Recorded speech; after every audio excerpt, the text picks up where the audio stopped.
My partner and I are postal inspectors, which means we investigate any crime that involves the mail. Today that means doing a stakeout on a low-life accountant. He works for an investment firm that's really just a front for a complicated fraud scam. They've been ripping people off to the tune of thousands of dollars.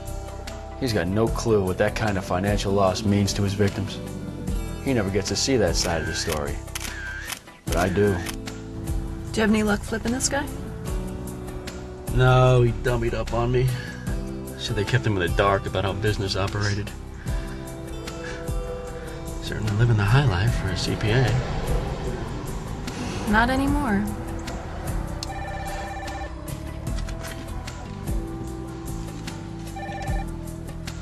Goddard. Inspector Goddard. This is Andrea Bashirs with News 12. Did I catch you at a bad time? Actually, Andrea, I got nothing but time. What's up? Well, we're doing a special on fraud for sweeps, and we need some first-person perspective on the crimes. You know, talk to victims and hear their stories. Do you think you could help us out? Yeah, sounds good to me. We could stop a lot of this stuff if more people were aware of it. Hey, you know Carla Horan, our victim witness coordinator? She might have some leads for us. Let me run this past her, and I'll get back to you later this week.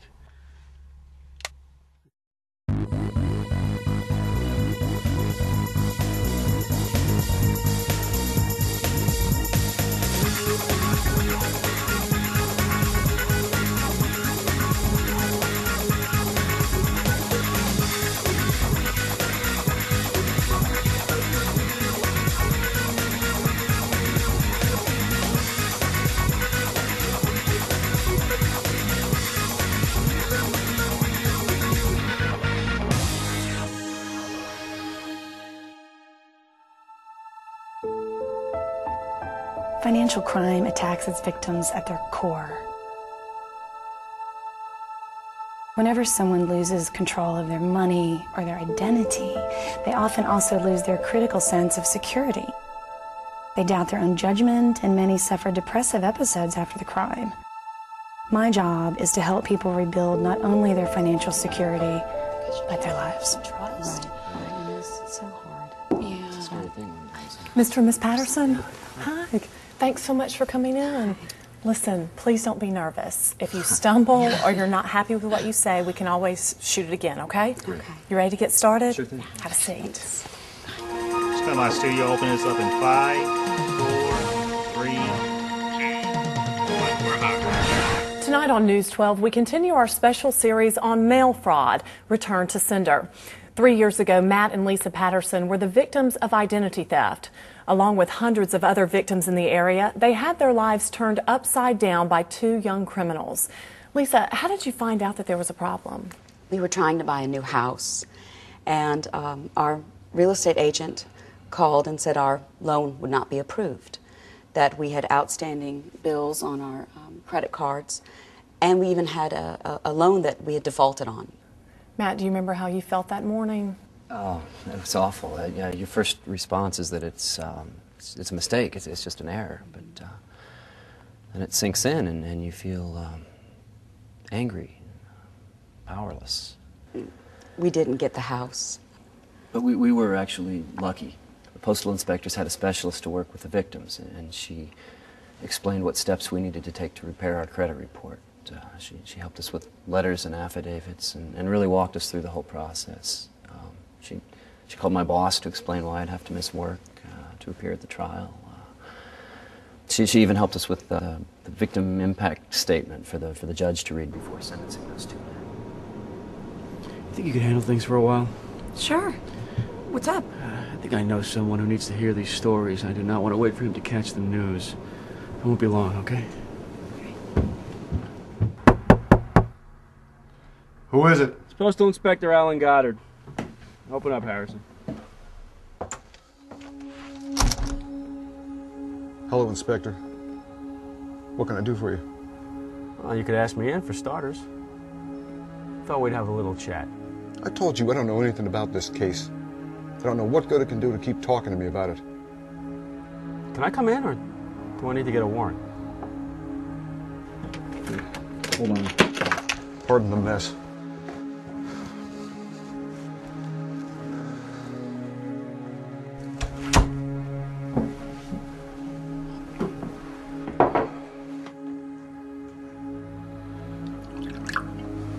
She asked you to leave, didn't she? Well, what'd you expect after she found out what kind of man you really are? It didn't have anything to do with these allegations against the company. Right. Okay, if I sit.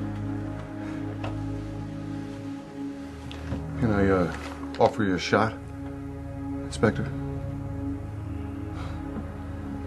I guess not. On duty and all. You didn't come here to talk to me about my marriage, did you? I came here to ask you a question, Mark. Do you believe in fairy tales? What kind of talk is that? Fairy tales? Yeah, you know, Little Red Riding Hood, Humpty Dumpty, fairy tales. Do you believe in them? No, of course not. Me either. That's why I'm not believing any of this crap about you not knowing anything about the scams that your company is pulling. You see what I'm saying? Buy what you want, believe what you want. I told you already. I mean, what do we want to do? I want you to take a ride with me. You arrested me? No, you're not under arrest. There are some people I want you to meet. I just want you to listen to what they have to say. Can you do that for me? I lost nearly $30,000 in that investment fraud.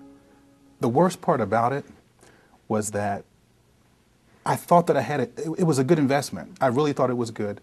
And I encouraged my family and friends to invest also. And because my background is in banking, my friends, they listened to me. When I found out, though, that I had been conned, I felt personally responsible for the money that they had lost. You know, I felt like I lost my credibility. Can you imagine having to go home to your wife and tell her that you've lost a large chunk of your savings? Or calling my best friend to let him know that, you know, hey, the stocks that I told you were good were actually a scam? You know, I felt responsible for that, you know, and it made me look like a fool. Mandy Richards served a 6-month sentence in Alderson Federal Prison for Women for her part in helping provide lists of potential victims that were used in an identity theft scam by her boyfriend. She joins us by satellite now. Mandy, I know you have been through a lot over the past year. How did your boyfriend get you involved in all of this? Well, he fooled me. He told me that he really needed some help to meet a quota at work. And he said, you know, how about getting me some of those applications that people turn in, the people that you guys don't hire. What was he doing with those applications? He was stealing people's identity. Now, I didn't know that. I mean, he told me he was trying to do a good job at work. So naturally I wanted to help him out, but it's not what he was doing. How did you find out what he was using the applications for? Well, when they came to my job and interrogated me, and then eventually I was arrested, and they took my little girl away.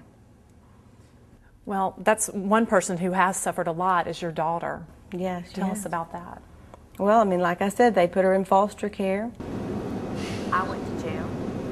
They supervised my visits with her. You have kids, don't you? She would cry when I would leave. Yeah.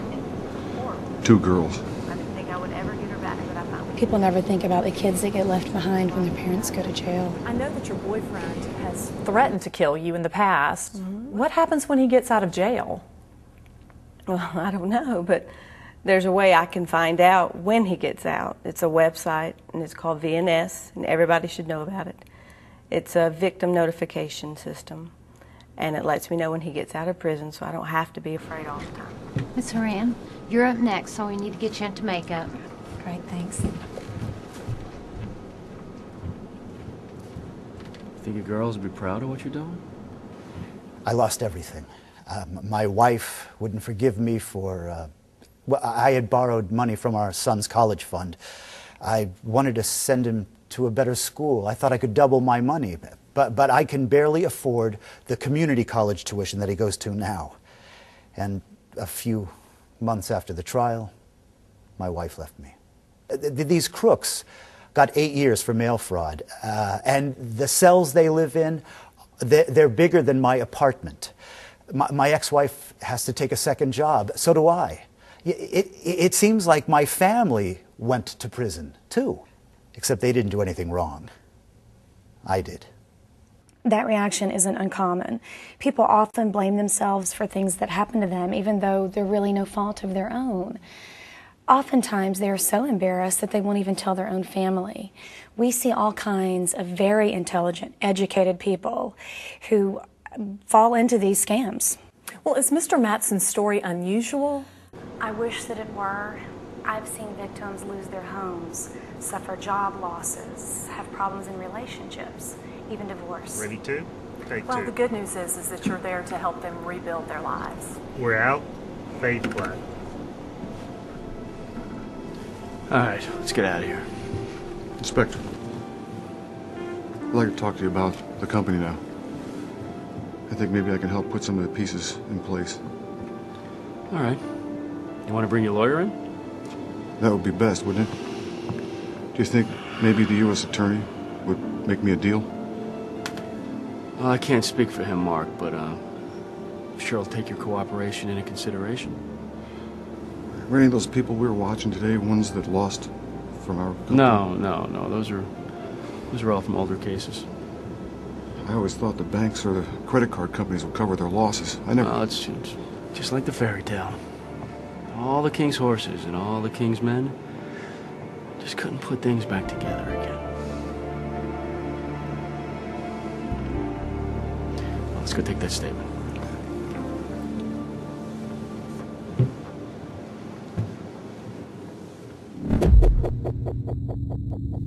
Need that paperwork by Tuesday. You got it, boss. All right, thanks. Mark Harrison's remorse about his crime proved to be short-lived. After agreeing to testify against the leaders of the fraud ring, he was arrested again less than a year later for helping to operate an internet auction scam. These types of criminals rarely have any regard for their victims or the damage that they've done to their lives.